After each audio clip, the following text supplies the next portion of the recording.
Hello everyone, and welcome back to another episode of my speed painting series. Today I'm going to be continuing my painting of Mando's helmet by doing the sky.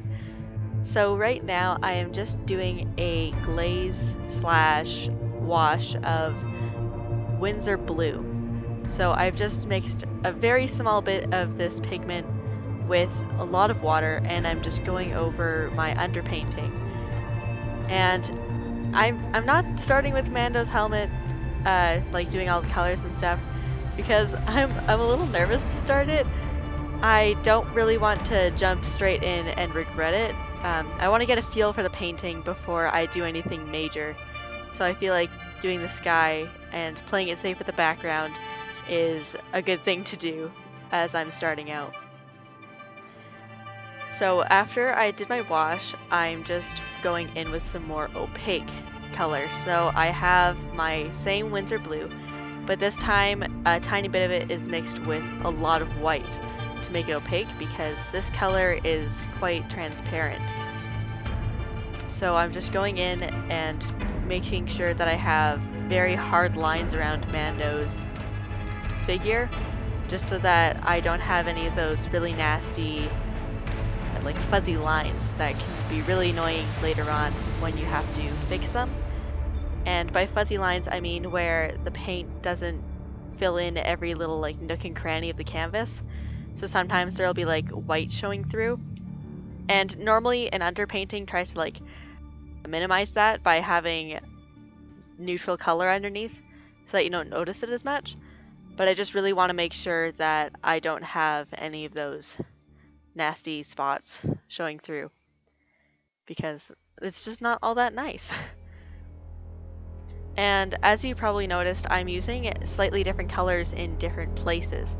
So on the top I'm using darker blue, and closer to the bottom I'm using lighter blue, and that's just to mirror the photo, but it's also kind of to give the portrait some like depth so that it kind of puts Mando in front of the background, if you get what I mean. Because sometimes paintings kind of become flat, and if you have like highlights along with shadows, it can minimize that flatness.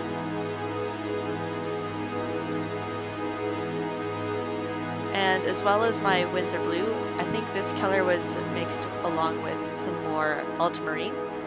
And ultramarine, I've kind of said this before, but I like using ultramarine in my skies, just kind of like in every sky. I feel like it's just kind of a thing that I have to do. And as I'm doing this background, I kind of noticed how it's starting to look almost like one of those classical oil painting portraits. You know how there's like this kind of gradation in the background, kind of almost like the subject is like emanating light. And I kind of noticed how that's kind of what this painting is starting to look like. Mando is kind of, it looks like he's illuminating the background. And I think that this tactic like of having a gradation in the background is probably used to try and make the subject stand out from the background. Because sometimes with paintings, your subjects can start to look flat. Like they're just kind of plopped inside the background, not on top of it. And by making this color difference around the subject, you can make it look like they're actually standing in front of something, like a sky or some other background. And right now I'm really trying to get that effect in with a glaze of, again, the Windsor Blue, as well as some black.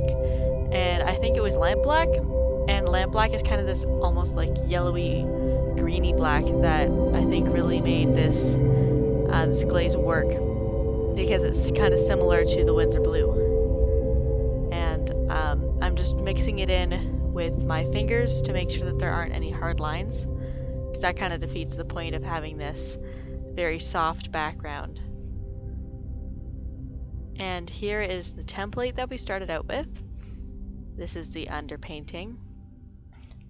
And now this is the painting that we have now with this beautiful sky. So thank you so much for watching, and I hope to see you in the next episode. Bye!